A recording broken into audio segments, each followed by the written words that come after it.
Good morning, everybody. This is the community podcast number 43, and we've got some good news today. We've got a little bit of news to talk about. So, welcome, Last Known Meal. Hello, welcome. I'm so glad to be here. I wasn't on the podcast last Sunday. Just for everyone wondering, I was a little bit sick, but now I'm good and I'm ready to talk about Cyberpunk a bit more. You weren't sick with the virus? Oh, thank God, no. Okay, good. He was drinking Coronas. He didn't have the virus. Yeah. We encourage everybody to crack back a Corona, have a nice beer. You know, if that's your favorite brand, you know, whatever. TheNeonArcade. How are you doing today? I'm good. Ready to get into it. Madqueen is not here at the moment. So sorry, I interrupted you. Carry on. No, I was done. I'm good. Okay. So, we don't know where Madqueen is. She's a no-show. We're hoping that it's also not the virus because, there's it's you know, whenever this stuff happens, you know, you're always like, you know, kind of roll your eyes, and you're like, you know, again, right? And then you just carry on. That's always a good advice. However, there's a couple other things that are also good advices because there's been people like, you know, some people freak out, some people don't freak out enough. Do you have batteries for, you know, a light, some water to last you a couple days, and a couple of like cans of soup or something? Do you have like a little, if you're in a cold climate, do you have like something that can keep you warm for a day? These are common things that you should have in case your power goes out. I mean, like, seriously, in case your power or gas gets cut out for like a little while, that's stuff that you should have. So everybody should be like a little bit prepared, but you don't have to go all like prepper status. You don't need a doomsday get a bunker. Yeah. Good Now, luck I mean, with that. I think any kind of like bunker is good as long as it can withstand a nuclear blast. So, you know, that's always a good thing. Because who doesn't want to live through Armageddon and then come out and, you know, Fallout style and deal with that. Yeah, basically, right? You get all prepped up with batteries and everything, you just go and then you just melt. Yeah, it's like gamma radiation's still a thing. Yeah, that's a slight problem. But no, I'm hoping everybody's doing okay because it's rough. You know, when somebody says, "Oh, there's a new flu strain and it's got a mortality rate of like 2%," like that's a lot of people. Like, yeah, it's not very many people when you're looking at like 100 people, but if you're looking at 1 million people, that's a lot of people. That's a lot of people. So it's always good to just take general precautions. You know, in the wintertime, wear gloves and don't wipe your face. Like that's the two biggest things. It's like wear gloves and don't wipe your face. And then wash your damn hands. Wash your damn hands every once in a while. Like, geez, people. But like, don't you? I'm sorry.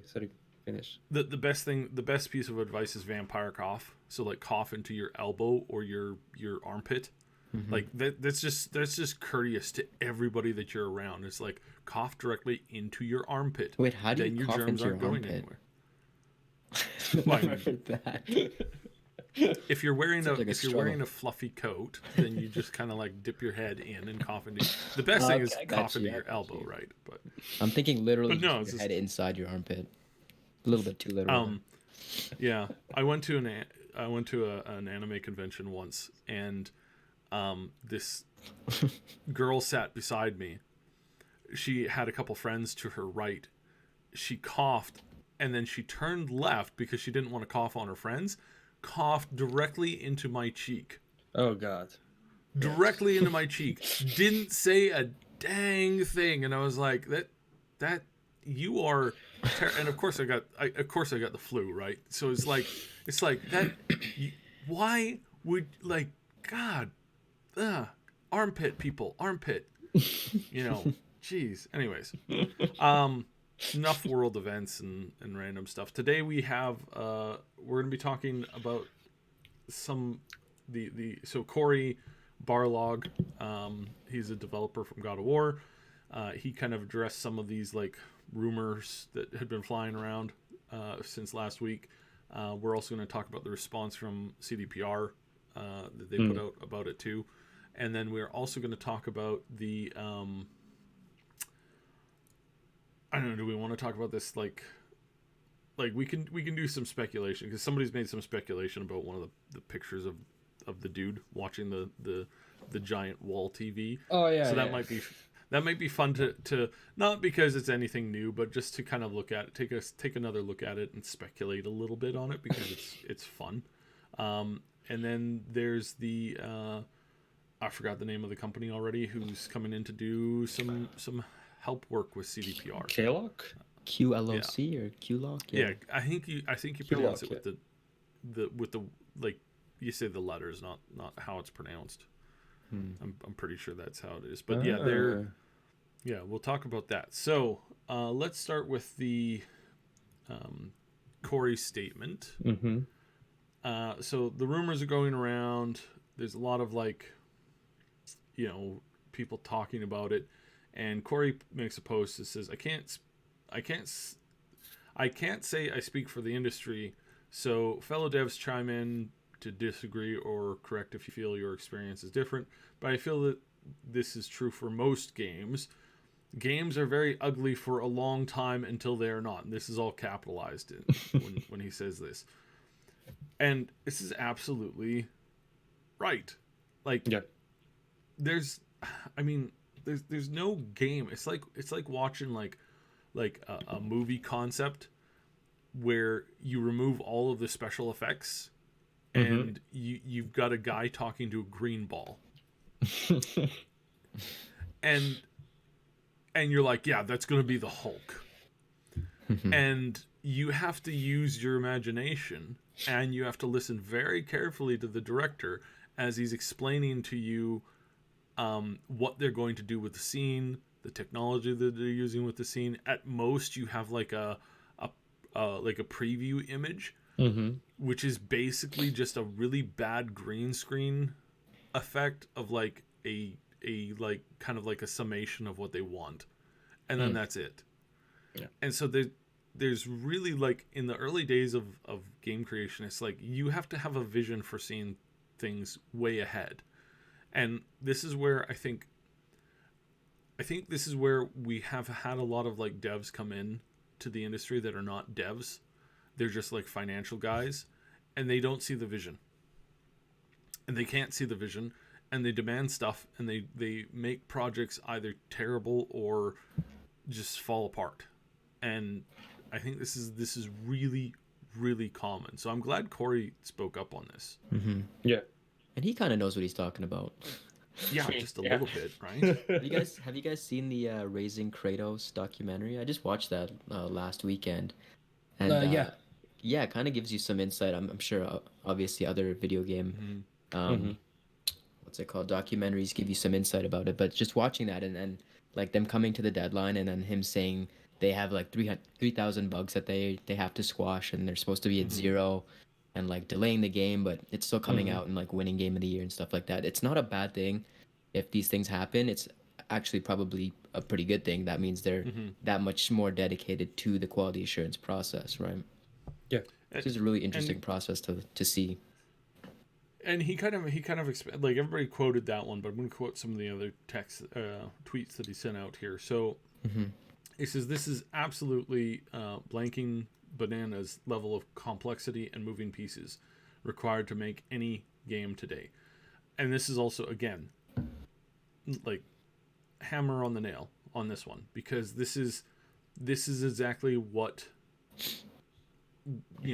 what some of us are very aware of in the industry, is that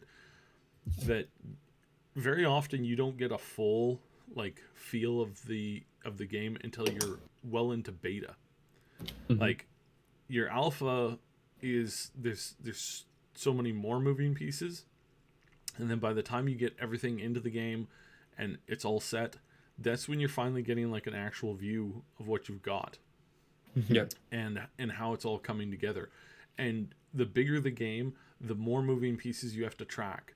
and the more things you have to be aware of, and the more like paying attention to what's going on. Been writing.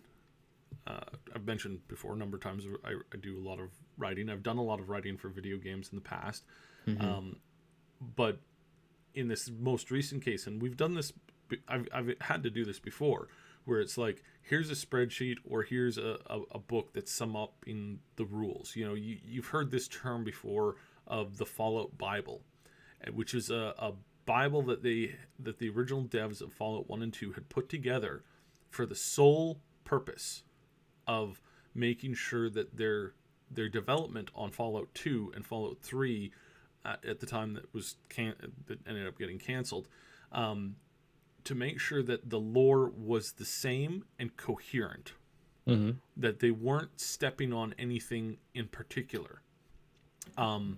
Star Trek, at the height of Star Trek, you had this a lot too. They had the technobabble that they had. There was actually multiple people who got behind that, scientists who got behind that and created that technobabble using stuff that these weren't like, they didn't have like high-end people in it. They had some low paid guys who kind of sat around and like spitballed stuff, right? But they put it together so that one week, if you said, we need to remove the magnetic coupling, in order for the transducers to be able to transfer the neurons correctly. If the next week that you said that the neurons can't go through a magnetic coupler, it's like, what, you just said that in the last week that you had to do that, right? Like, so there's these rules that you want to avoid. And like, me and my editor have created a spreadsheet for all of the characters and all of the terms and all of the stuff that we're using in the book, so that way I don't call character number 12 that they have like blonde hair when I've said before that they have brown hair, or it's just small little things like that. Now imagine doing that for a game that you have like 800 people working on. But what's crazy about that is they don't really have to do that so much, because the source material already has that internal consistency there, right? Yeah, so which is one step up. Yeah, he's already like talked to, even when he was doing cyberware back in the day. I remember reading this article about him actually going to neuroscientists and talking to them first to make sure it made sense, and everything is in the source material. If you go back and read it, it makes sense. It's consistent, and it's an extrapolation of the future, right? But in a very real way that it's obviously well researched. So yeah, but it's not. I'm not referring necessarily to too much of the lore, although that's a big part of it. But the when they're putting these games into the pipeline, it's like you have to be monitoring all of the different channels all at the same time. Okay, that's what you're saying. Yeah, so in this case, I'm more talking about like the production pipeline. It's like you have to know if you're one of the leads, you have to know you have to have a general sense of what the other leads in the other sections of the company are doing, and you have to be kind of aware of like what's a good example? Item slots. This is a good example. So in an item slot system, you have an NPC, you have your character, right? And you're equipping armor and items. Each of those things has to be logged under a certain thing. So your weapon is going to go into slot 1A. Your sidearm or your secondary weapon is going to be stored in slot 2A. Even though you're not equipping it, it has to the information on that item has to be held somewhere. Now, some games, to reduce bloat, they keep with a minimum number of slots to the character as possible. This is why we've actually moved away from full body looting. In Fallout, you walk up to a person and you can have everything that they're wearing and all of their inventory items, and you take all of those things from them. In a lot of games, you don't have that. I mean, in most FPSs, you don't have that at all. In even games like Fortnite, stuff like that, you just drop everything that you're holding, all at once, which isn't most of the time, which isn't very much, right? Very limited slots. You're working with like less than 10 in most cases. of like the game being somewhat complex, but in games like shooters, you're literally working with like 5 items, right? Yeah. And so when you're the team working on weapons and the team working on armors, they have to make sure that they're not stepping over each other's toes on that. They need to make sure that they don't upload a patch where somebody's accidentally stuck, the glasses that glasses you can equip to your head, accidentally end up sticking it where the ammo slot is supposed to go, and then suddenly you don't have ammo for any of your weapons, right? These are game breaking bugs that have crushed small games into oblivion that have never gotten out.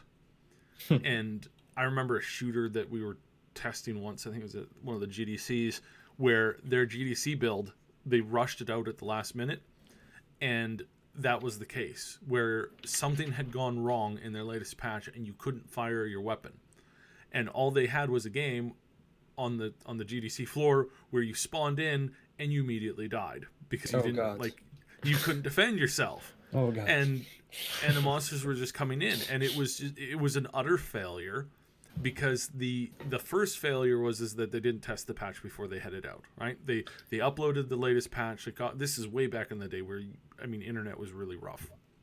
This was a long time ago. Like, geez, this was back when video games were outside of not at the GDC, but actually it might have been the CES. I can't remember for sure, but it was one of these events where it was way back early in the days. Anyways, the first mistake, they sent out a rough patch that they didn't test. Second mistake, the guy at the booth lost it. Oh. Like he didn't lose it in the sense of like he just started to panic, and then he just started to not be very coherent when he was trying to describe the game.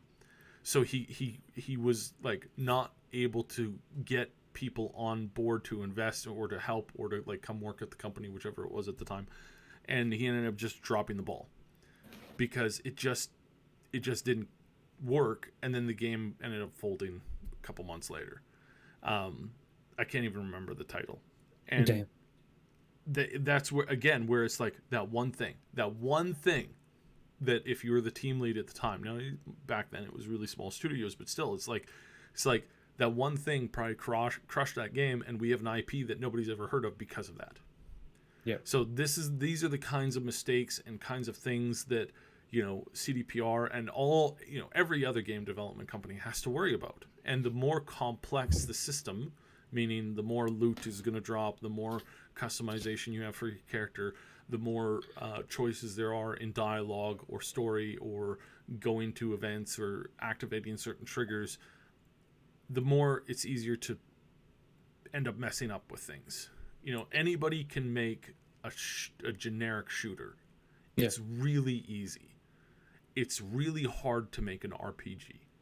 It's really hard to make an RPG. And the more complex the RPG, the worse it gets. And what I noticed with now that Cyberpunk has been delayed, and I never saw that, some people's disappointment was holy crap. And then all of these speculations started why Cyberpunk was delayed. Is it because of Xbox? Is it because of PlayStation? Is it because of this, that? It's the game isn't development. It's not running well. Yeah, that's why they needed more time to work on it. That's the point of the delay, to actually fix that. Some people are acting, what I've seen online with Reddit threads and everything, it's almost like they gave us the game and it's bad. It's okay, they told us, okay, the game needs more time in the oven. Yes, there could be problems with the console, but every game goes through that. It's almost people just wanted to focus on Cyberpunk's development and say, oh, it's not going well. Come on. Every development is stressful. I'm sure a lot of these people are the same people that rip on Fallout 76 or games like that have game-breaking bugs at launch too. So it's it's almost like there's no winning with them. And I can bet if the game came out and it wasn't, well optimized, it was buggy, those same people would complain, why didn't you, develop it for longer? Same stuff. It always happens. And I mean that's the really tricky part of this whole thing, is that there's always different levels to it. And Corey, like, it's really cool to have him come out and talk about this. There's, if you go through his post, there's a bunch of other devs that like pop in and talk about it as well. You know, there's some really funny, like, some people drop some memes in there and whatnot.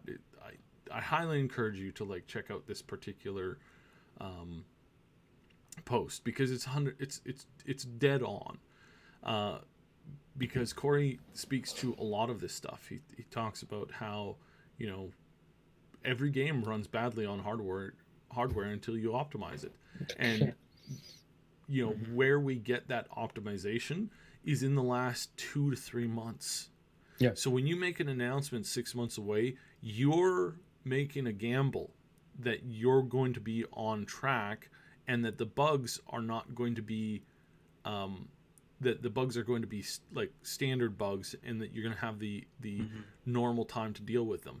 If you end up getting more, and you end up getting some large things, and we've heard the rumors, you know, we've been talking with the company, there's 1 or 2 major things that they felt were just not going to result in a good experience, period. Yeah. And those 1 or 2 major things are only small parts of the whole decision to you know, push it back, because every department says, look, we could really use an extra little bit here and a little bit there. It's not just a singular issue. If it was just one particular issue, then that's one particular issue that they could probably squash with greater efficiency. But because there's multiple bigger issues and there's multiple things going on at once, then there's this requirement to like take a step back and say, okay, well, we're going to go for, you know, we're going to try and do all of this stuff all at once. And that makes far more sense. Yeah. True. I mean, the game is coming out. It's not gonna be. It's almost like it's gonna be canceled. Don't worry, it's coming. It's in September. Hopefully they don't delay it again. They were really positive about not delaying it again. They think they can actually finish it in time. We already talked about that, because during the summer it's not really a nice time to release a AAA title.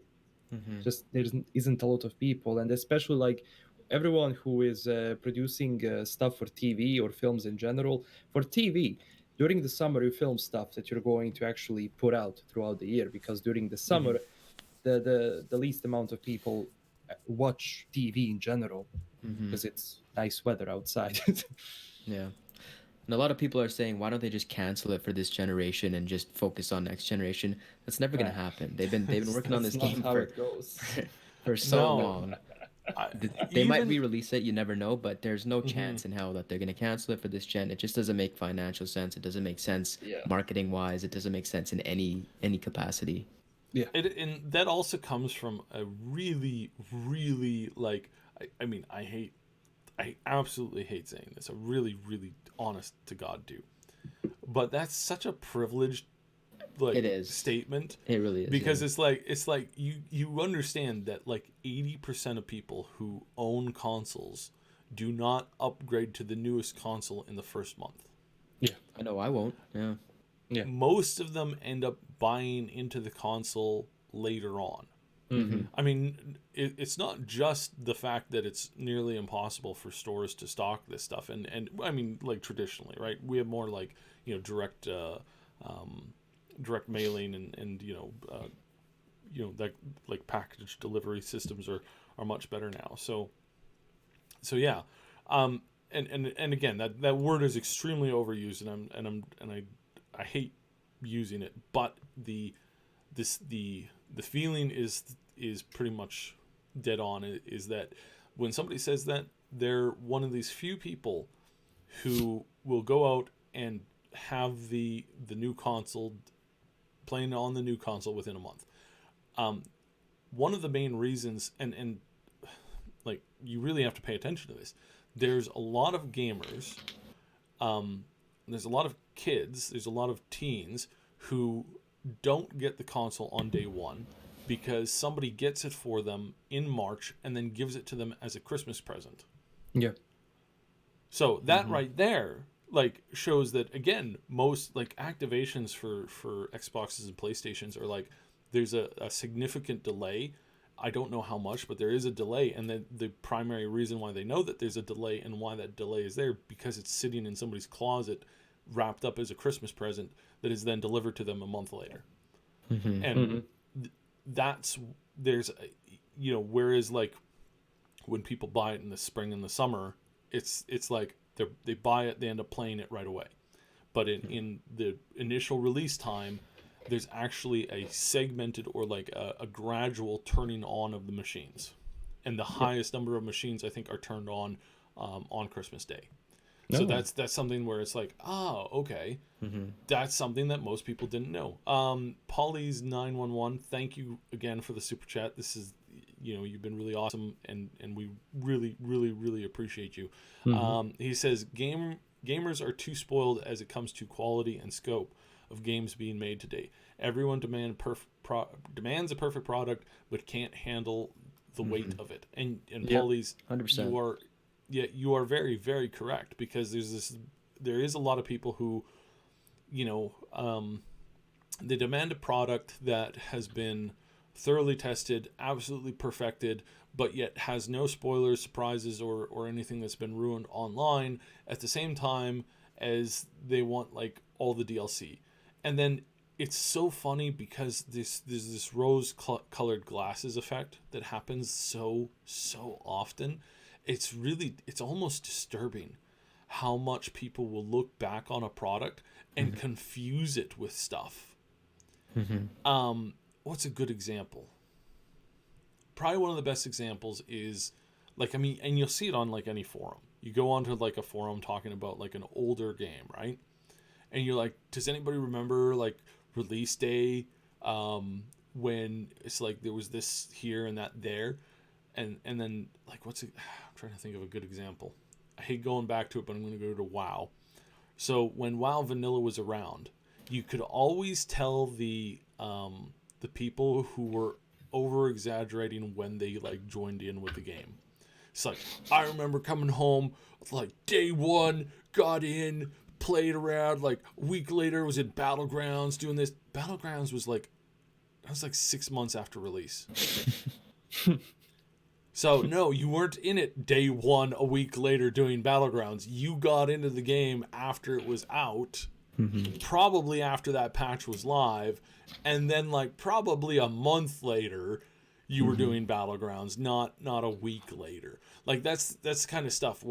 Every once in a while I'll hear somebody talk about like, oh yeah, this vanilla experience, and they'll talk about like a feature that was added in the third DLC, like the third like major expansion for it.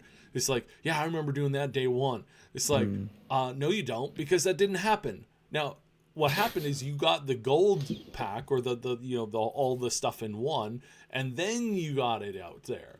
It's like that's what happens, and it's fine. Like there's no need for it. But people look back on games and say, I remember when I started playing this game and all the bugs were fixed.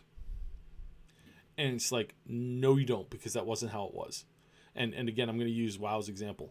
The release week of WoW was atrocious. Nobody remembers it because so few people were playing it. When it was really like day one. Most people weren't like really aware of it at that point. It really picked up in its first like 8 months. It really started to like snowball and build up at that point. But like, good Lord, the frustration of hearing people talk about something in post where they're like, I remember WoW and its release and there weren't any problems. It's like, you weren't there for that then, because there were so many problems that the devs were honestly like, they were crapping their britches, because they were like, it was just constant. It was constant problems from day to day. And then they play a new game today and there's like, servers are reset for an hour and they lose their mind and they're like, this has never happened before in the history of all gaming. And it's like, yes, it does. It happens every time they launch a new MMO. Every time they launch a new product, there's some kind of a bug or, something. And I mean, at least now, that stuff is patched out. I remember one of I remember like really old games. Like, let me go old school here. Pipes and Jill of the Jungle. There we go. Those games had a lot of like bugs and issues with them that you could like exploit or, break the game, but people don't remember that, or they remember that as an exploit or a bug that you could take advantage of after the fact, not something that was like that you could like tweak or control in some way, shape, or form beforehand. It's like, okay, that's great. Now we have patches that fix those problems, and you don't look back on these bugs or exploits as like in favorable eyes, right?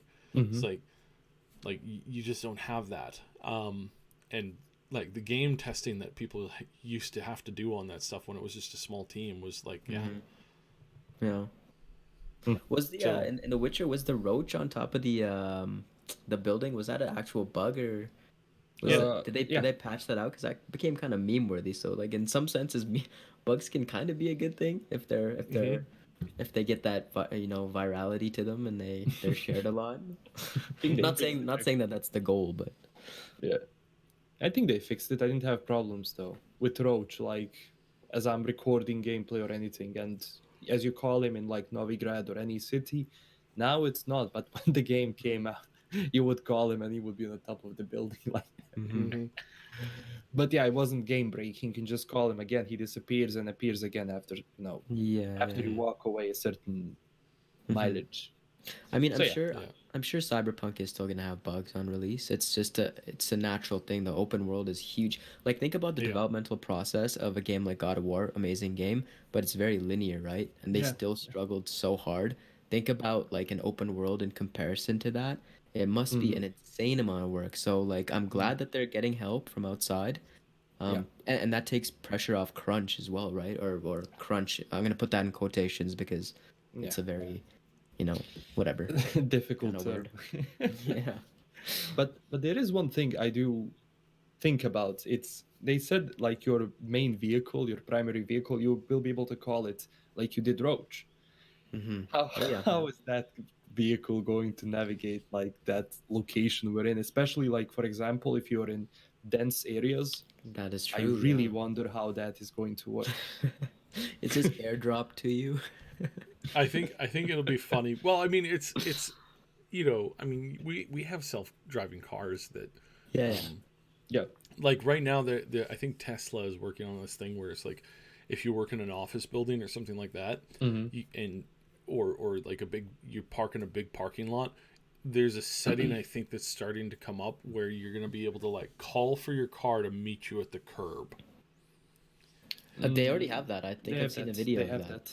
Okay, all right. So it's already out. It's like, but it's like, I mean, that's basically what you're doing, right? It's like you're calling the car, and I mean, I think it would be really funny if in the future, like especially if they had it set up so if you play the game on April 1st, whether it's in game time or in reality time, I think this would be awesome. You call your car and it shows up on the side of a building, like just driving on the side of a building, and it's honking at you, and it's just like it's a throwback to Roach, right? Because that would just be hilarious. So, or it's just like the AI behind the wheel is like drunk or something. He's just like skidding into like all the other cars. It's like I'm fine, man. I'm fine. Don't tell me what I could do. Yeah. I think it's gonna be okay. Like it's probably like if you're in an alley, it's probably just gonna park like on the street that's closest to you or something like that. Because we've had games do that before. Maybe it'll have a flying functionality and then it'll just come back down to ground. Oh, imagine that. That'd be cool. That'd be kind of a buzzkill because you wouldn't be able to fly it after, but yeah, I know. I mean, flying. Imagine implementing that as well. Yeah, that'd be insane. Into this, because you also have to change the gameplay that will actually fit a vehicle that's actually like you can fly it, because you would have to adjust the gameplay in a sense. You would need to have missions. So I'm guessing that would also like draw a lot more things, and then the bug fixing. I mean, these people already have way too much on their hands right now. But I mean, it's not the last Cyberpunk game we're going to see. Maybe in the future, who knows? The Yeah, lore might change. Like, yeah, I was gonna say maybe they can save stuff for sequels and stuff like that, yeah, right? yeah. When you think Something to about look it, forward to. yeah. And that's gonna be like, every other Cyberpunk that comes out. Because in my head, I'm thinking maybe they do a trilogy like they did with The Witcher here. Mm-hmm. God, can you imagine those games like the third one? Yeah. I wonder how Yeah. your character is gonna port over if they do that. Yeah, yeah. I'm guessing it's gonna be. Very I think far it's in the gonna be a future, different one. Mm-hmm. Because I don't think they will. They will. Because when you think about it, okay, you can have V and let's say the Cyberpunk sequel, but then the jump would have to be like what, 15, 20, 25 years, not too much. Mm-hmm. And how much would actually the lore change? So And would it be dependent on the ending that you get in the first yes. the first game? Because that would have to tie in, right? And there's probably a bunch of them. Yeah. That's really messy to do. Yeah. Like they were. I think I can talk about this. There's a certain game where there's a trilogy, and you have a lot of choices that you make throughout the trilogy. Mm-hmm. When they were just ballparking the fourth game, they had like, I think they had like several thousand different endings that they had to account for, and they had to like explain away or to like create a thing in the official like world to be able to like you just didn't have the number of like creative abilities that it was just too much for the staff, and they just and that's why there's not been that's why there's a lot of like games that follow that system that don't do very many expansions, because it's like it's really hard. Yeah, it's really, really hard to take anything and be able to like run with all of the choices that people can make, that you can give them. It's like the choices alone for what's another good example for Origins, right? Dragon Age Origins. The depth of choices that you have there. It's like, were you an elf? Were you a dwarf? Were you a human? It's like, what, were you male, female? What class? Because that's also different. What class? Because that that changed a number of scenarios too. Did you end up getting into? Did you hop in the sack with Morgana? Did you not hop in the sack with Morgana? Did you or Morgan? Sorry, not Morgana. Morgan. Don't crucify me, people, please. You're doing so well up until then. Yeah. So what did you do with Morgan afterwards, after you found out about the thing, right? And it's like all of that information is just like, it's not something that's easy to create the next game of, which is why in the olden days people created, and running back to this, people created and stuck with the concept of the Fallout Bible. Because in the Fallout Bible, yes, you had choice. You could make any character you wanted in Fallout 1, but there was a canon story of what happened. And you could roleplay, you could do, you could like run with the idea that your particular character was the one that survived or whatever, and you have the ability to kind of tweak some of that stuff in some games going forward. But the best choice has always been to create a canon version.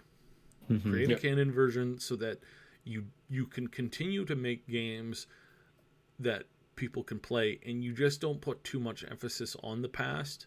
And it's kind of a tightrope to walk, right? Because it's a little bit of where it's like... Isn't that a bit immersion breaking to me? I haven't really experienced anything like that in the game, but to me that seems like it's... If I got a different ending and then I was forced with the canon one, it'd be kind of weird. Yeah. Well, you'd never see the canon ending, or like in the next game. I mean, like starting off, and it would pick up after the canon ending. I know that's a concept that you have and that a lot of people have, but in my experience, I've never seen it. I've never seen the scenario where somebody's like, oh, I really hated that. Partially because the practice has been, not done very much. Partially because of games that, they came out, they offered you a choice, and then they just left it at that. And they never came back to that as an IP because there was just too much. There was just way too much. Or they created like a giant time gap, right? I don't think... Oh, here's another good example because this is relevant in the news today. The canon ending to the KOTOR story, KOTOR 1, KOTOR 2. There were canon versions of that story. And those canon versions of those story was what led to the next game and then to the KOTOR, or the MMO, right? The SWTOR game, and how they've handled that there and how they've built around that and created around that. And it's like, oh, it was actually this one dude and they stuck with a canon kind of story to it. And I don't think there's very many people who complain that much. There was a general thought. I remember, hearing a lot of people saying, people are going to complain when Revan's not their, version, their character with the choices that they made. And it's like, when the content came out, most people were like, I don't care. So that might also had something to do with it being, having. Whoa. Wait, sorry to interrupt you. Kobe Bryant died? Did he actually? What? He did. Wow. What? Sorry to interrupt. What? Yeah, What? he died in a helicopter crash. What? That's insane. Holy. Sorry to interrupt. What? That's Okay. crazy news. Wow. Damn, rest in peace if that's true. Yeah, man. Holy shit, I grew up. I don't know how reliable TMZ is, but... Yeah, they... Man. If this is a hoax, like... Well, Wikipedia is... Because I've been... Jesus Christ. Damn. Yeah, TMZ is carrying it. I'm not going to load that webpage because I think it's going to create sound. Never... Wow, okay. Also, well, that sucks. Yeah. Before we continue, there was also one thing that I want to say about this, continuing, like in trilogy, to have the same character with same decisions. Sometimes it's good, but in one game, it didn't have much sense. I mean, in Gothic, you probably never played it. I don't know if you did, but every time there's a new Gothic game, and every time you start with a guy, he is completely stripped off of any abilities whatsoever of holding a sword, of doing anything.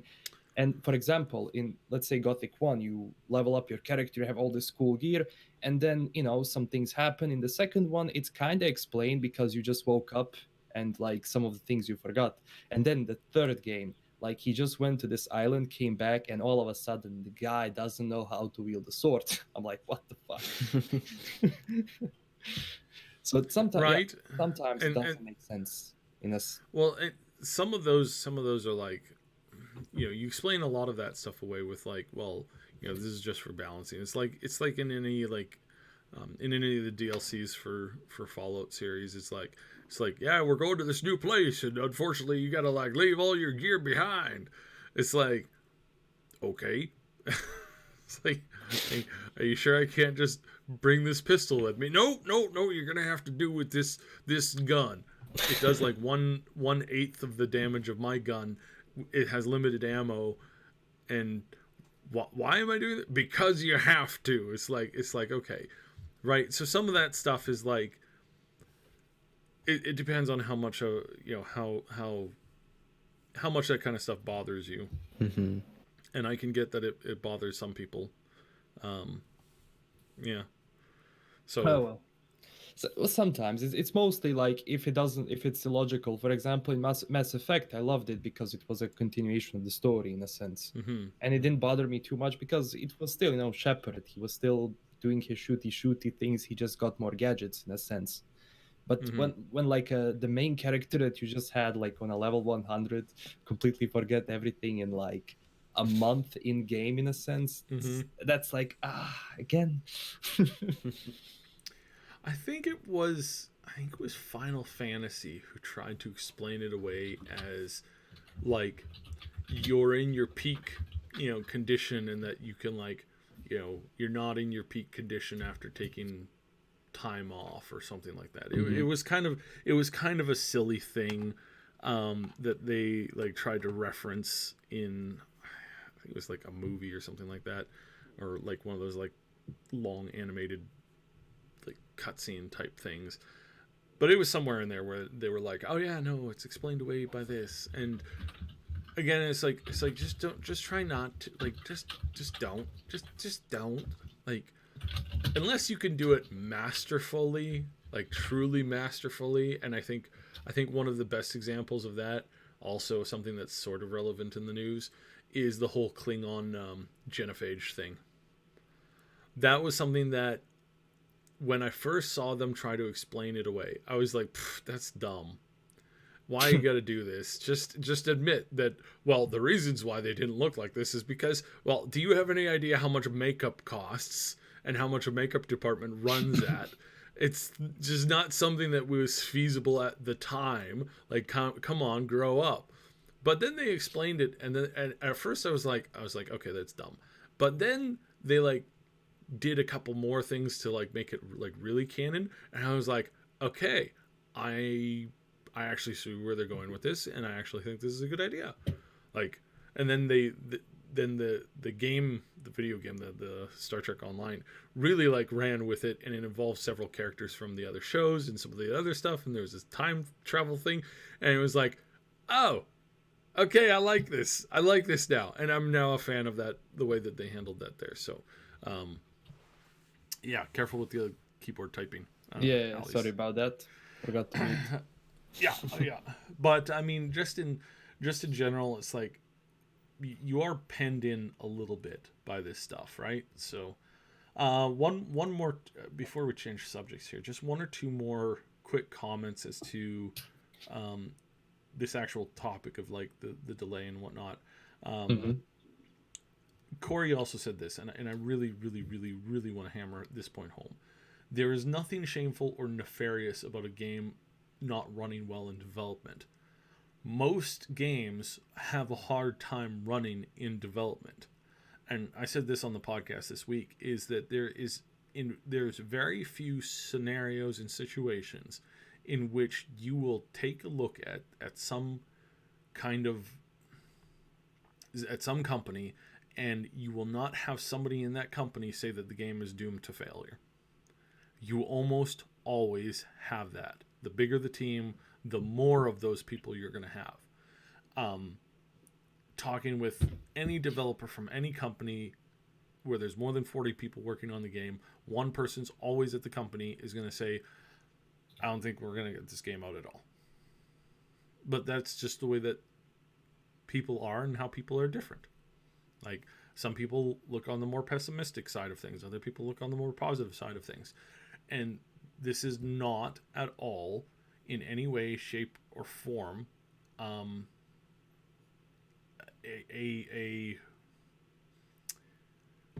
this is not a negative thing. You have to have those people in your company. You have to have the left hand and the right hand working to do their separate things. Otherwise, you're going to be, you're working without a hand, and that's not good, because you need that stuff for stuff. Sometimes you're using the left hand more than you're using the right hand. Sometimes you're using the right hand more than the left hand. That's just the way it works. So in this particular case, I think this is a very valid point out, pointing it out, and then just following it up with what, and I cannot. I think it was Philip Weber, senior quest designer from CDPR, came out, basically said, Corey hit the nail on the head.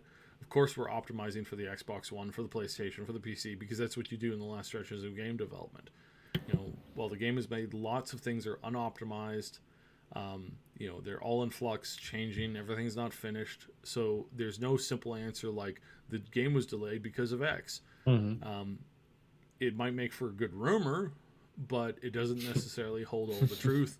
There's always many reasons. Among them, and I can speak for myself, simply fixing bugs, so that the game will be as polished as possible. No hidden agendas, just working on making the game better.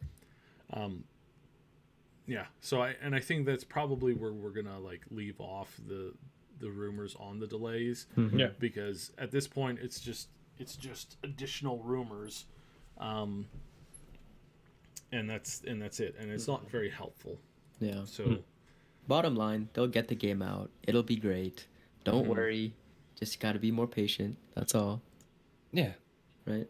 Just give them time. People like to go into hysterics when like little bumps and hiccups happen in game development. Game development is all about that. Yeah. So every development is like that. Like the films you see like in cinema, you don't want to see them a month before they are actually shipped out. Wasn't that an issue with the Cats movie? There was like clipping through, like they had to re-edit it for theaters because they were legit like patched the film. They were patched. First time in history.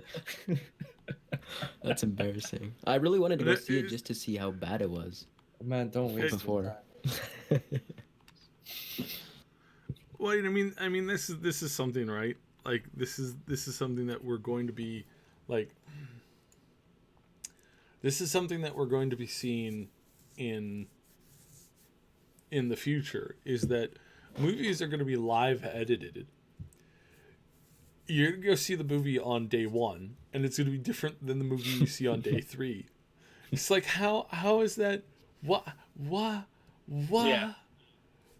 Like, really? Yeah, I can already see Scorsese like twitching with his eye in a corner. What's that? It's like the Razzies. It's like the Oscars for like the worst movies.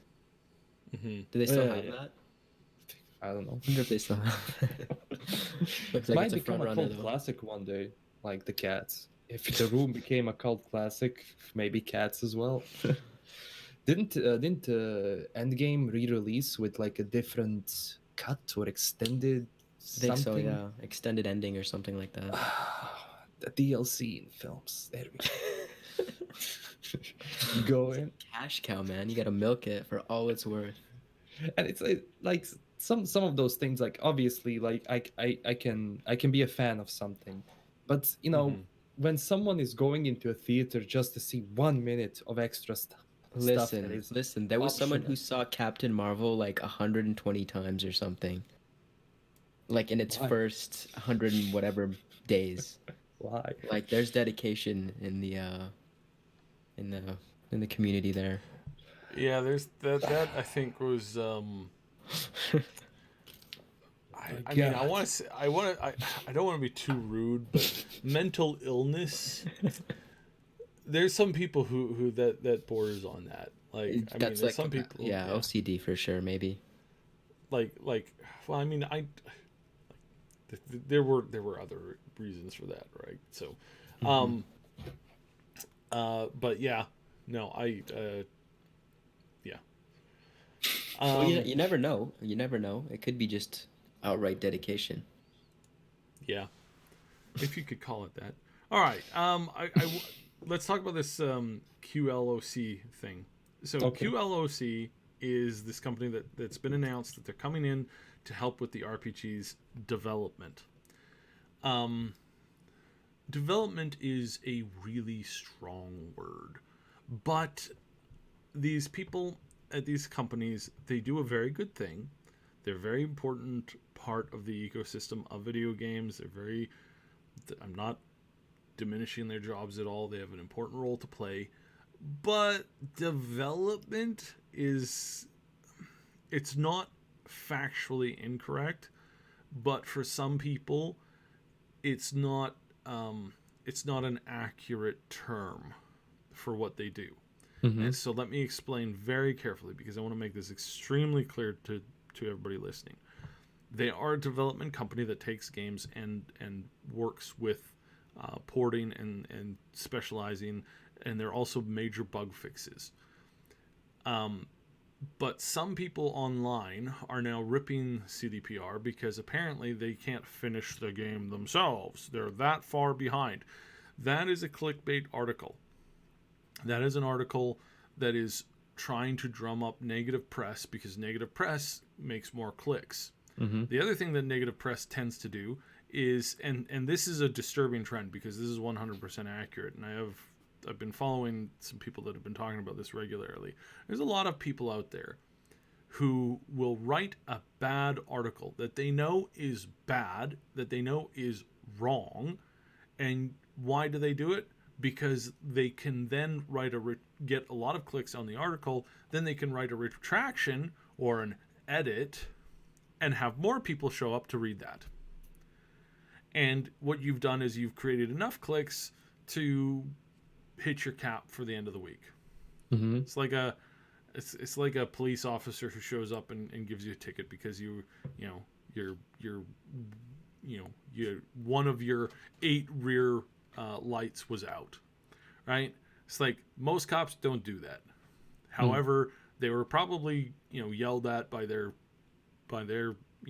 SO that, hey, you need to, and this is the problem with like ticket quotas.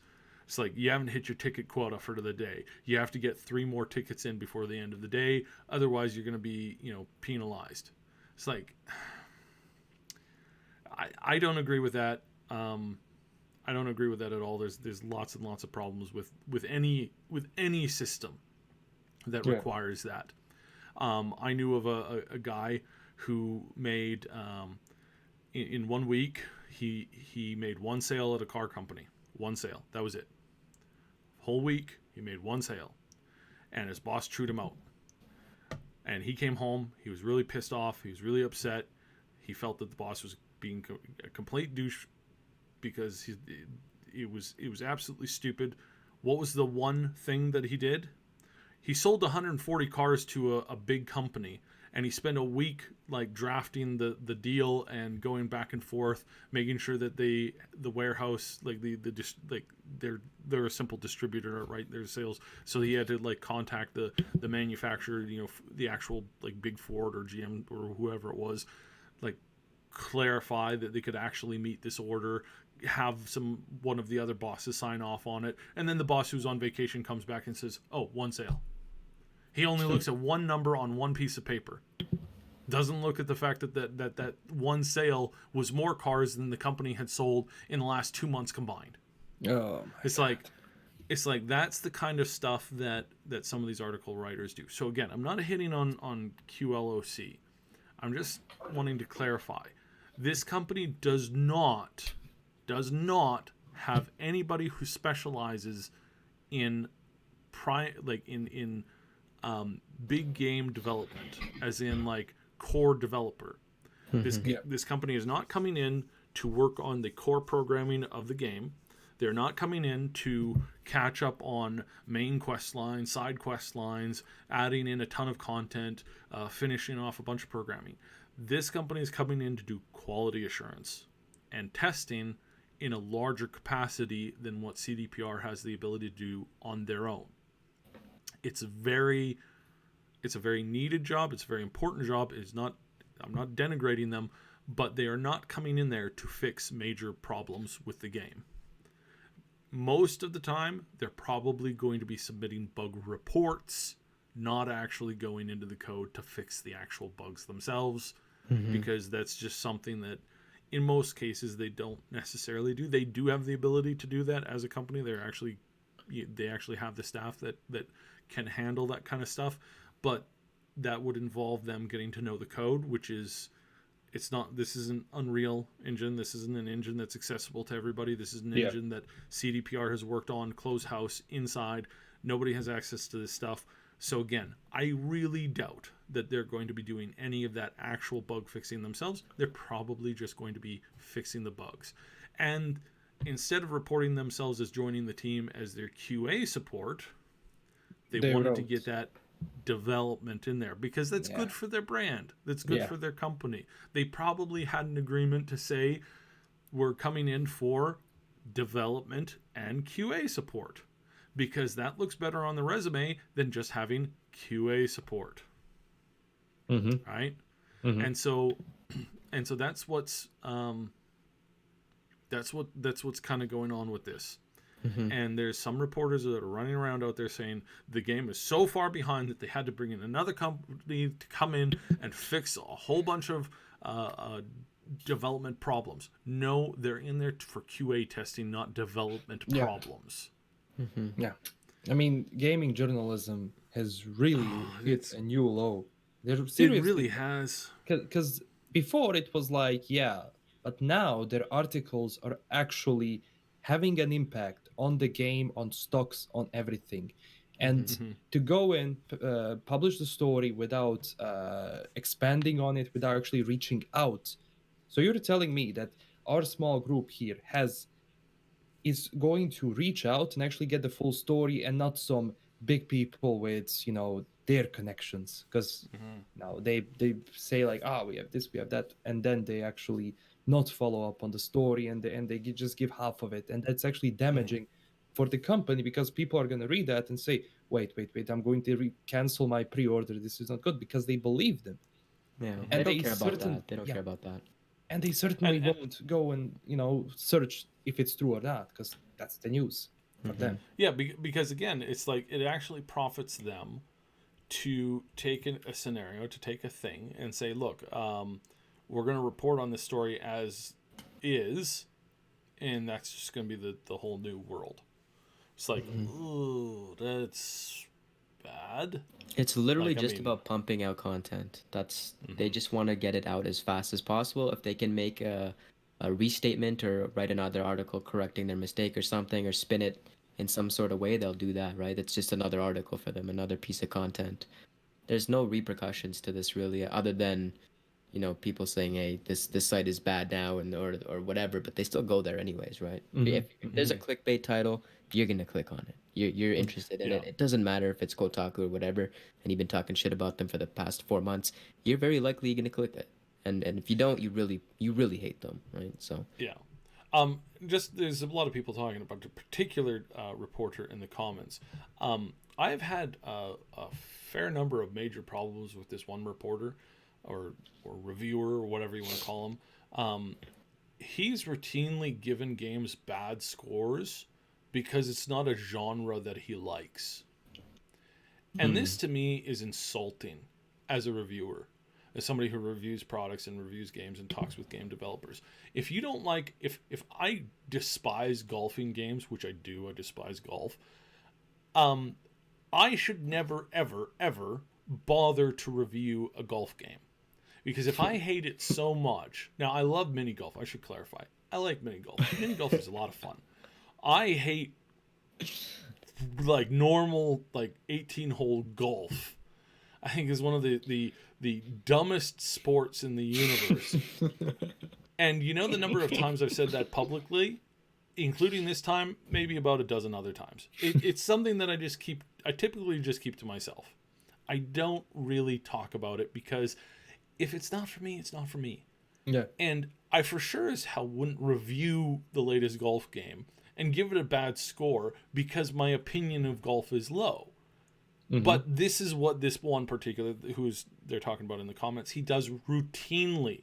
And he'll even say it every once in a while. He'll say it. He despises, I think it's open world games, and he gives them a lower score because he doesn't like open world games. And it's like, then why are you playing an open world game? Why are you reviewing it? Why is that factoring into your review at all?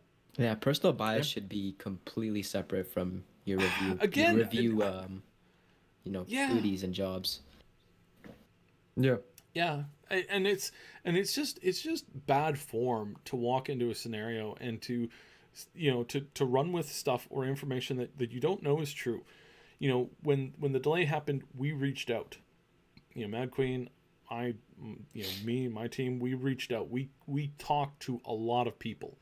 And then there's YouTubers and commentators and journalists who heard a rumor from one dude. It's like, heard a rumor from one dude? That's not doing. I mean, you're not even calling the company and asking for comment. Like this is something that again used to be pretty commonplace. When there was say there's some scare with a particular food item, right? the journalistic normal thing to do back in the day was to call up the company and say, do you have any comments on this? No. Okay, cool. Then they do some investigating. They say, hey, we've spoken with 5 people who claim this, and this. They have some information to back this up. We are now in possession of this information. We verified it. Do you have any comment to say on this? And just like we were talking about at the beginning of the program with this whole virus thing, the company, or you have an obligation to answer that now because you've been caught red-handed, so to speak. It's like the truth used to mean something when confronting people with it, but now it's just because journalists don't do their due diligence. Yeah. Now companies are more than willing to just like walk in and be like, whatever, we don't care. Polly's with the super chat again. Thank you very, very much. Super chats really help. They really, really do. Whenever we do these podcasts, it lets YouTube know that people enjoy this content, and that's it's the YouTube game has been so rough. He says silver lining regarding woke game sites like Kotaku is that many of them are getting broke these days. People are losing jobs is not fun, but it is poetic justice, and I agree. I heard and I agree. I agree. It's not so much the go woke, go broke thing. There is something to be said for that, but I think that it basically boils down to the concept that, look, people don't like you screaming at them. They don't like you being their more moral arbiter. Yeah, this is not something that people respect. If you want to win arguments, you have to speak to the person. If you want to win arguments, you have to speak to individuals. You can't just brush entire things or entire opinions aside because it's something that you don't necessarily agree with. And unfortunately, we see this a lot these days. And the thing is that this used to be on the other side of the ideological fence, right? There used to be a time where it was mostly done by other types of people. If you say, okay, here's a group of people or things or companies or particular stuff that you can't you can't so here's a couple of things. You can't make fun of this person. B, you can't judge this person or say what they're doing is bad. And oh yes, this person happens to be very wealthy and happens to have a lot of political power. And oh yes, this person has exceptions if they're caught doing the bad things. If you go back in time, that person can represent pretty much everything and everyone on the spectrum of just people and jobs and tasks. It can, if you go back to the French Revolution, that person could apply to the monarchy.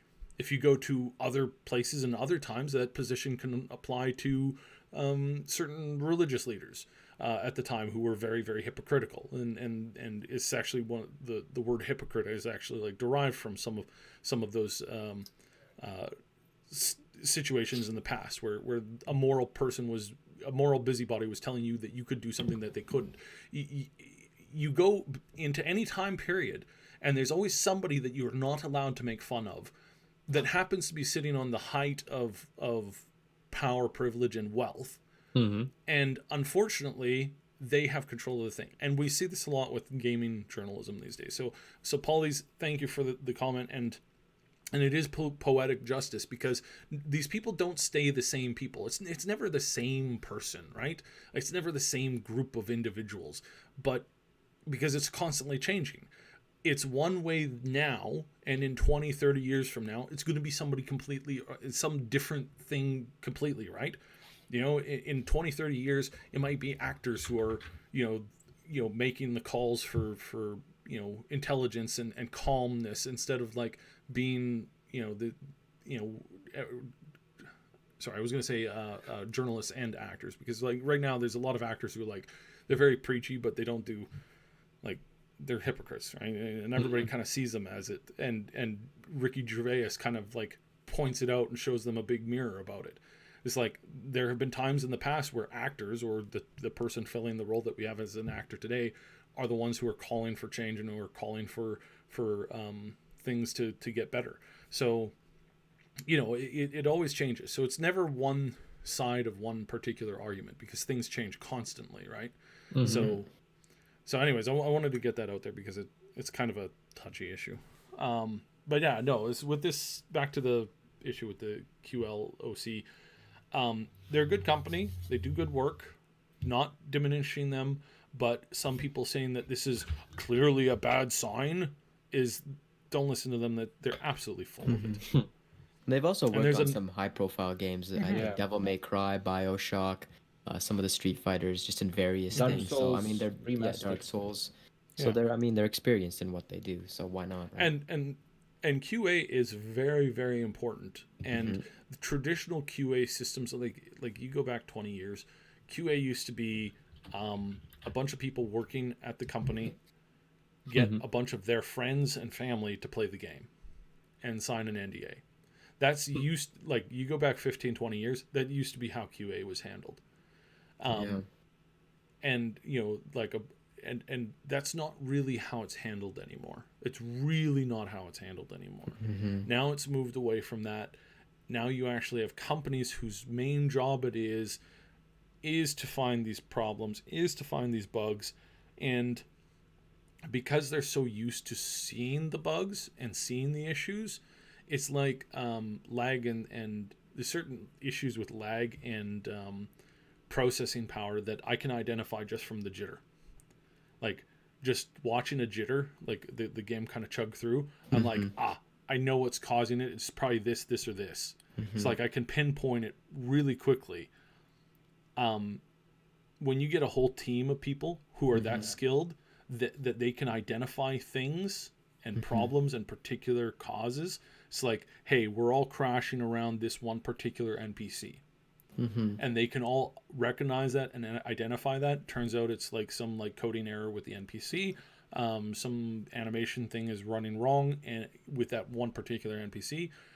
If you're familiar at all with modding in Skyrim, this is a face gen bug can happen that crashes you to desktop whenever you get near one particular NPC who hasn't been rendered correctly.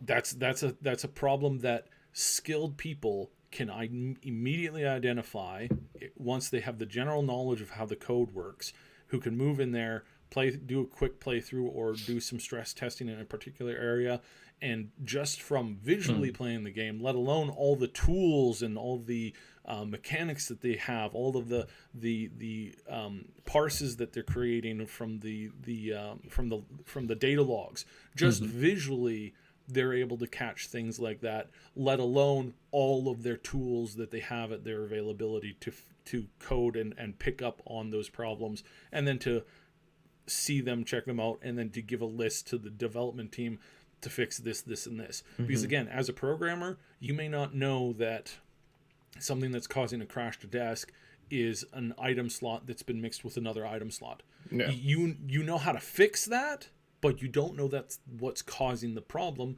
because it's not your specialization. Your specialization is fixing the problem, not knowing exactly what the problem is, right? And that's where these specialists come in. Great job, and I think it's good. So I mean, think about just how monumental the task is. I mean, we were talking about the destructibility of the environments, and they had mentioned that 3/4 of the assets are destructible. Like, just that in itself is like monumental for an open world game, right? So like this is a very important stage, and QA is very important to making sure that even something as small as that, not as small as that, but you know, like that isolated little thing works well. Yeah. I also wonder how that's gonna go. Is it like when we break stuff, does it stay broken? Does it actually like fix itself after some time when you leave that location when you come back? So that would be interesting. That detail. No idea, yeah. We'll see. I don't know. It's an interesting way of looking at it, and hopefully we will. I mean, hopefully this means that they're gonna have even more bug fixes squashed, and they're not gonna be like other companies. You know the companies we're talking about that release a game and it's in such a horrendous state. Like we're talking about, the PC version of one particular game that came out recently. That, I mean, Neon, you were saying you hadn't even like bothered to pick it up again because it was just so bad. Red Dead 2. It's the first day. It was just, it had a very rough launch, and then it's just hard to pick up a game after you have that initial momentum. At least for someone like me. Maybe it's different for other people. I'm not sure. What happened with that release? Oh, it was just so badly ported. Oh, yeah. Well, I'm glad that I finished it in console. Apparently, it ran beautifully on console. I mean, yeah, it ran actually very good. Because I have the stock version of PlayStation. Not the. I mean, it's the slim one, and with no problems whatsoever regarding frame rate, and it's beautiful. That's good. And I think people are making comparisons with Red Dead 2 because of the graphical fidelity in the open world and stuff like that. But it's very different because it's widespread. It's not a city. It doesn't have all that stuff on the screen at one time. So in a if you're standing anywhere in Red Dead or even something like Skyrim, you can run 30 seconds in any direction and you might not even encounter very much else, right? It might be basically not much, if anything at all. Maybe one encounter, that kind of thing. In Cyberpunk, 30 seconds in any direction is going to be a whole new world. Is going to be hundreds of NPCs and lots of other things. Neon signs, And this does make for, a very difficult programming environment. It makes for a lot of strain on the system. Unfortunately, that's how the game is. So yeah, as you said, like one object, one little tin can break your game, literally. Because I remember, I don't know which game was it. You look at this object and instantly game just crashed. So you had to move around that object, not looking at it, so it doesn't load. It's like Medusa. You look at it, you turn to stone. That's true.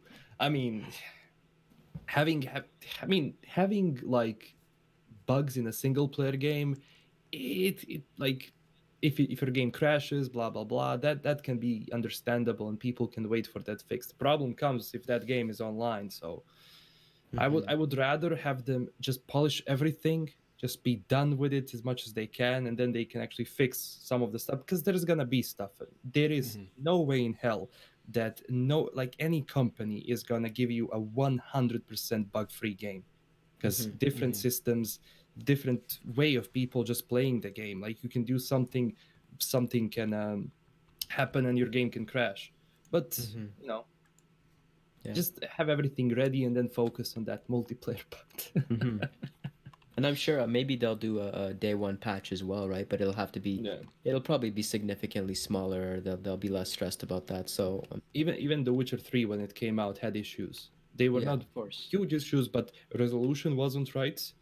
They didn't have the 1280 by 720p resolution, so that was glitched, and there was some performance issues that were fixed later. So yeah, like it had a bit of a rocky start in a sense, not too much. It was still playable, but those little things, but they were patched really quick. So yeah, it helps when you don't want to kill the momentum of your game. You got to get those out quickly. First impressions are everything. I think someone mentioned that in the comment in the chat there, but first impressions are absolutely everything. And also people have been asking about those day one patches in my Discord. Basically, when the game goes gold, it goes into distribution, and you cannot really work on the game anymore. I mean, you can, but you cannot actually patch it into the versions you already have. So there is always that, I mean, from time to time, but there is usually that day one patch, because during the time that the game is being distributed and, the release date is coming closer, they have more time to work on things that they didn't have before. So once that build is on a disc, it's that build. Yeah, you're gonna get that build, right? Yeah. It's like that. And even when you download it digitally, it's first gonna download the game, and then maybe because you pre-order and you load the game earlier, you load up that build that they actually that went gold. So everything else, usually comes on day one, because that's the best time to do it, because you want people to have the bug-free experience. Yeah, hell yeah. Expect the day zero patch, Lila said. Is that a pre-launch patch? Day zero patch? I don't know. I mean, that's just pretty normal, right? Mm-hmm. Like it's fairly normal for that to happen. It just some people hate it, but unfortunately, it's just part of the ecosystem in video games now. Yeah. Yeah. Day one patch is basically assumed. Now, if that day one patch is bigger than the download of the entire game, there's some problems. There's some problems, right? And I mean, I was just commenting on the whole 76 thing. Is like the day one patch was, I think it was bigger than the actual game download. It was huge. It was enormous. I'm so glad And I never played. I bought it on sale 6 days after it came out. It just sounds like a frustrating experience overall. Oh yeah. It is. It's terrible. Even today, because I go back to it from time to time to get some gameplay to actually just back up it. It's so bad. Still the same stuff, man. The same problems that they had. Well, I'll say what I said in chat, and that I have heard on the rumor wagon, from people who are in the know, that the latest version of the game that they're working on, it's not been released yet. It's the ones adding NPCs to the game. That the studio has gone back and basically like rebuilt a ton of the game because it just was not. It was just shipped in such a broken way and had so many problems. But apparently, they've gone back and they basically like rebuilt the game from the ground up. I wouldn't encourage anybody to go back and test it before that patch is out because it's just, I mean, it's just broken right now, period. However, I would suggest that anybody who's like very interested in the series hops back into it after the first post-patch of the release of the next content. So wait for the next content to drop, then wait for the patch to come out and fix all the problems that's going to be in that day one, and then give that a go. Give it a go with kind of like a clean head, right? Just go in, give it a try. If you already own it, if you don't own it, don't buy it. Give it a try.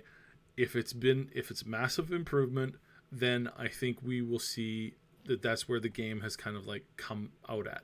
If it's a mess still, then at that point, basically write off the game forever. I mean, there's just if they can't fix it. Yeah, if they can't fix it after all this stuff and all this time and all this effort, then just don't bother with it. I mean, if you don't own this, don't bother with it already. I mean, their player base is a pretty much a QA testing team right now at this point anyway. Yeah. Right? Yeah. So I've heard I'll quickly cover some other rumors. So the other rumors I've heard is that it's coming out for Steam, but it's coming out for Steam after they fix most of the bugs and most of the problems. What they want to have with the game is they want to have the game in a stable, solid way with the ability to get private servers to set them up like you would set up a Minecraft server, and to get all this stuff added to the game and then to drop it on Steam. And that it'll be free to play with the exception of like the servers which you'll have to rent or buy a subscription or something like that for. It'll still have this stupid cash shop, and the cash shop is definitely going to be selling items that they're not supposed to, which they promised that they wouldn't. But they actually want to try and make this thing work, and that the new team that's been put in charge of it, unlike the Anthem team where everybody's been quitting as soon as they've been put in charge of it because nobody wants to run Anthem. It's an absolute piece of garbage. Nobody wants that job. It's a dead end job. You take control of Anthem, in 5 years, you're either going to be out of a job or everybody's going to be blaming you for this current state of things. It's better to just quit and move out, which is what's been happening. Every time they put somebody in charge of Anthem, they quit. And the main reason for that is because taking that job is going to kill your career, period. It is going to end your career. You will not be able to show your face in public after you take control of this thing for a year and a half. So everybody who's put in charge of it leaves. And this is what's been happening with with. Didn't they say that they're actually like overhauling the entire game? Yeah. It's the same scenario that we have with 76. Anthem? They've Anthem? gone back. That's Anthem, yeah. So they've gone back. They're going back, and they're apparently rebuilding the game from the ground up. Like taking they don't have to make any new assets. They just have to get the assets working properly, and then maybe add some new stuff, right? Like obviously they need to change AI. They need to make things better. They need to do a lot of stuff. I mean, they might as well rebrand the name too, because like people are gonna hear Anthem and initially think of a train wreck. Not necessarily. I mean, No Man's Sky came back from like the dead, right? Yeah. So I suppose No Man's Sky was down to less than I think their launch day was, or not their launch day, but like before they added any other fixes, they were down to like a few hundred people playing that game, and again, that's basically like a glorified QA team. And they managed to bring that back from the dead. And I actually did get back into No Man's Sky right before right after 76 launched, and it was such a train wreck. I went and I downloaded, because I had bought it. I had originally bought it, and I played it, and I was extremely disappointed with No Man's Sky, and I went back into it, and now it's a pretty decent game. It's got most everything everybody wants. Unfortunately, whatever it is, the flight thing just doesn't work for me. Some of the other controls a little bit wonky. Was able to make it a little bit more playable. Third person, thank God they added third person, but for some reason I still couldn't quite click with it. But I saw an active, happy community of lots of people doing lots of stuff. So I realized that the game has, like any game has potential of coming back. I could say the exact same thing for the Elder Scrolls MMO. Elder Scrolls MMO, when it came out, when it dropped, it was garbage. It was hot garbage, the level that I have not seen. Like 76 and Anthem are a little bit worse, but it was trash. It was absolute trash.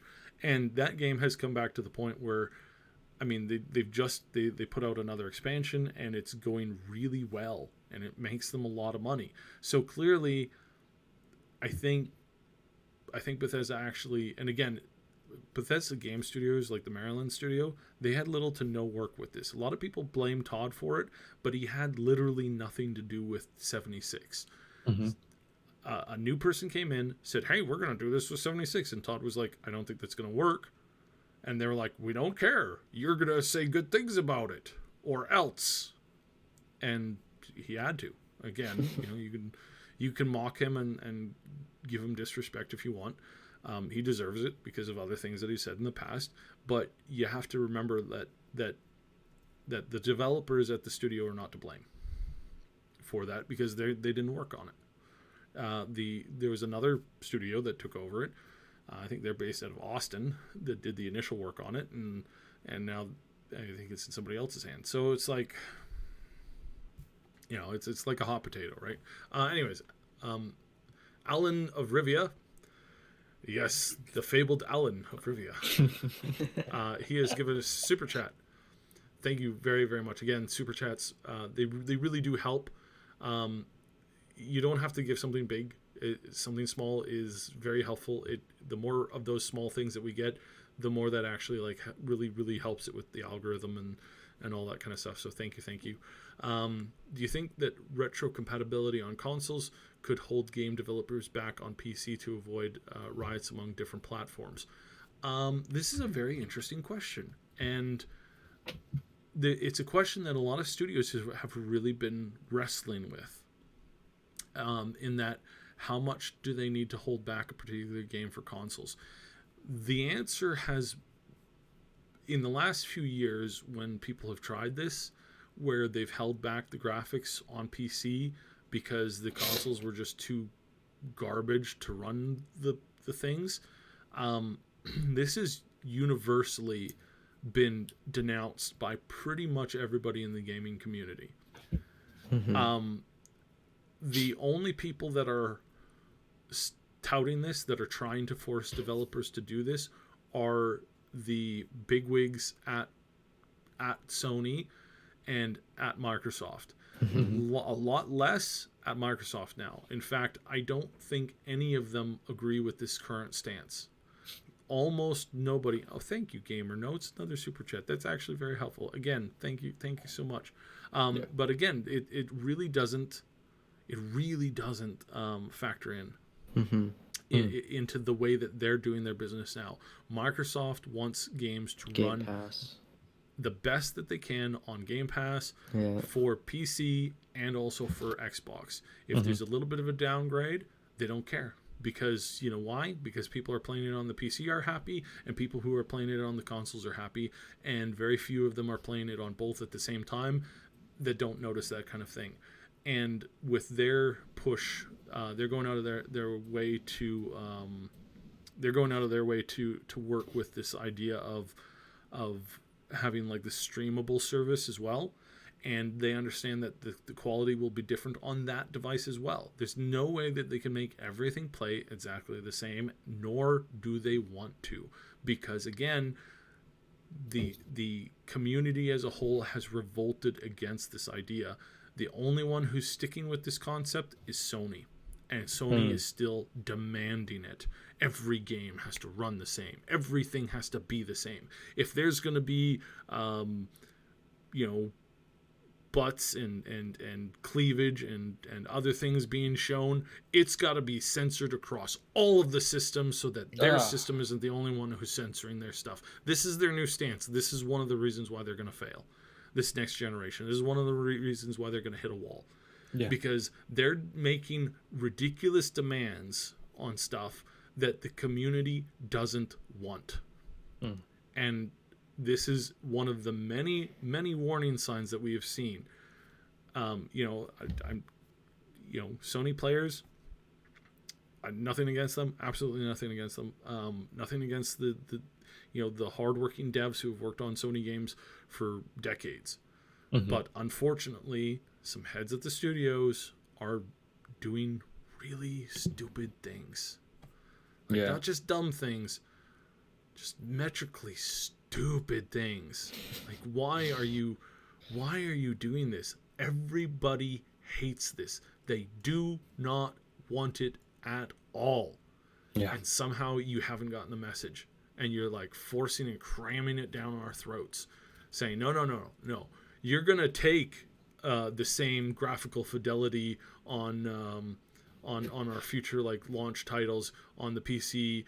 They're going to be identical to how it is on Sony, and they're making a stink out of it. Let me tell you, they are making an absolute stink over this. They have been saying to a number of games, like, if you're not willing to downgrade your game on PC, then we don't want you on the console. And somehow they think that this is going to win them the hearts and minds of the players. Honestly, like, if Xbox plays this right, they can retake the market. If they actually play it right, because what I'm seeing right now, like Xbox, everything they've shown so far, it's like, we're slowly building up for something. So if Sony continues on to this, and Xbox is smart with their future decisions and their games, because obviously games sell consoles, like. You can have the best console in the world, but if it doesn't have any interesting games, or I won't buy it. Yeah. Simple. But exclusives are becoming less of a thing too now, right? Yes. Exclusives are. Exclusives this new generation are almost going to be non-existent. There's a few titles that are going to be exclusive on both of the programs. On both of the consoles, there will always be at least one exclusive. That's almost for sure. But the main reason for this is that, again, it's just a money factor. 60% of game players play on PCs. Why would you walk away from that slice of the market? Why would you stick with 15% of the market when you're sitting there in competition with somebody who's 3 times, 4 times your audience? It's like, no. So what we see and what we're going to see, and watch this very carefully, Microsoft has been cozying up with Steam. They've realized that the Steam marketplace is one of the best places for it. I mean, the head of Microsoft came out with a representative from Steam at a recent convention and said, we've realized the importance of having our games on Steam as well, because you, the player, we need to come to you and make things easy for you. You don't need to come to us and make things easy for us. Typing. Yeah. I thought I made a mistake. So the other perspective on this is that, or the other side of the coin on this, not a perspective. Sony has been getting more and more closer with Epic, because they're very chummy with each other out there. So this is really like queuing up this like ultimate war that's going to happen between like Sony and their allies and Microsoft and their allies. The fifth corporate war. This is right. This is going to be the first corporate war. Slowly, everything's becoming Cyberpunk. Yes. So again, Alan, really great question there with that one. And this is why I love our audience here. It's like, you guys are smart. Like you guys really get this stuff. They know. Most people don't know this. Like, don't think this deeply. And our audience, you guys never let me down. Yeah. So there's some significant stuff coming out down the road. It's going to be an interesting one. Corporate war. Corporate war has always been present. It's just the moment they start using weapons, that's going to be the Cyberpunk one. Not so covert anymore. Everything. Yeah, not so covert, because trust me, corporations nowadays, you would be surprised what they do just to be ahead of the competition, because that's the market right now. Either you're ahead of the competition or you fail. Mm-hmm. Sadly, that's how it is. Not sadly. It depends on how it depends on the tactics being used. Honestly. Yeah, it depends on the tactics, as you said, and then it also depends on what's coming out of it too, right? Yeah. If you're getting a robber baron setup, not so cool. If you're getting Netflix because Blockbuster closed, if you're getting Netflix, Hulu, and HBO Go because Blockbuster, went bankrupt, that's actually a good thing. Like, think of all the great shows that we've had. Yeah, there's been some sour ones in there, but we've gotten a lot of shows that we wouldn't have gotten on cable TV because of things like Netflix. So I for one, and this is why this is a good system, is because when you have crappy companies who make crappy products, they fail and they're replaced with somebody who can do it better. And I think that's a good thing. Yes, it sucks when people lose their jobs, but I think I think you always want the most competent people at the very top, right? Yeah, and the minute that we start propping up incompetent people is the minute that we get like some of this crazy stuff. Now, and again, incompetence can be propped up. Like I said, robber barons can happen, and you have to have some protections in the system to prevent somebody from forming a ridiculous monopoly and taking things to an extreme. Like, and we see that the competition that between Epic and Steam this year has actually made Steam better. There's been a lot of things that have been kind of annoying me for a really long time on Steam, and thankfully now they've improved. So yeah, it's an interesting debate, and it is. Sorry. Yeah, go ahead. Sorry for interrupting you here. There's a storm coming. I have to go move the car, otherwise I'm screwed. So I'll have to. Your car's gonna fly away. I'm not worried about flying away. It was because there's gonna be hail. I can already. Yeah. It's terrible. Yeah. All right. All right. Well, thank you, everyone. I have to go, but you're probably gonna stay up for a bit. Well, we've been here for 98 minutes, so I think we're good. For those of you listening, if you guys can hit the like button, I know I hate asking for it. It always feels awkward and weird. It's us. We have to play the game though, and we actually have to like. We've actually watched the analytics and the data on this. If we don't say please hit the like button in the actual video, the video is actually like does less, gets less views, gets less suggestions. And again, I hate asking for it. It's really, I don't like it, but we have to play their game for now. Hopefully there's can be some semblance of like logic and coherence that comes down the road with this, but you know, thank you for hitting that like button. Yeah, it is. Unfortunately, it really is. So it's funny because even dislikes drive the algorithm. Oh yeah, that's a form of engagement. So the people disliking and whatever, they're actually doing you a favor. it really is. So yeah, as far as Madqueen, yes, I know Madqueen. She just talked our ear off today. We don't know what happened. I hope everything's okay with her. But yeah, she I think she was indisposed. And I think that happened just like minutes beforehand. So, yeah, we hope everything's okay. And as always, like when you guys are listening, likes, comments, and adding comments in the chat, adding comments in the posts and comments after when it's at live, all those things, we super appreciate that. You know, I do read most of them. I do go through most of the comments a lot of the time. I don't always comment on them because I'm like a little, I always feel weird about that, but you know, your guys' voices are important to us. You really are, because if there's no you, there's no us. So, and just know that we do see most things. So if we don't comment back or anything like that, doesn't mean we didn't see what you said. Yeah. So, anyways, hope everybody has a great week.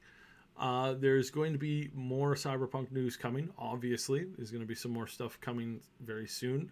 We're going to be hitting the GDC at some point coming up here, so that's going to start to add to a lot of stuff in the future. So if there's any particular games that you guys are also interested in us chatting about every once in a while, let us know those too. So please add those to the comments. Hop on our Discords, add that there too. When is GDC? Sorry. GDC this year is it's usually March. It's usually March. It is March 16th to Friday. So it's actually a Monday to a Friday thing. Month and a half away. GDC is one of those things where, I mean, I love going to it's been a few years since I last went, but it is one of my like favorite places to go because you see so many cool concepts and ideas, and you meet so many people who are on the cusp of things. There's stuff that I saw years ago at GDC that still haven't made it into main game today, partially because the tech was just so far out there. So and one of those things is going to be like really going to factor into open world stuff. And I keep hearing amazing rumors about the new Halo open world thing. It's going to be really interesting to see if Microsoft is pulling off some of this new tech, because that's what I've been hearing is that, oh guys, there's new tech in here that you have never seen before. You know, stuff that's truly like the rumor is that the whole ring is traversable, and that the whole ring is traversable in real time. So it's like, okay, like if they could pull that off, that's pretty amazing. So yeah, very, very interesting stuff. Always really interesting. But we're actually going to cover. We're probably going to have an extra episode during the GDC to talk about some of the extra stuff that's involved in that. So kind of pay attention to that. And then I think we're going to be doing another special episode of the community podcast during E3. And then there's going to be one or two more extra episodes this year. So as always, subscribe to all of our channels. Follow us on Twitter. We will try and keep everybody like up to date on everything that we're doing and everything that we're covering. So indeed. Yeah. So, alrighty. Perfect. Have a wonderful day, everybody. Thank you so much for listening. As always, we absolutely love you. Stay cool. See you guys.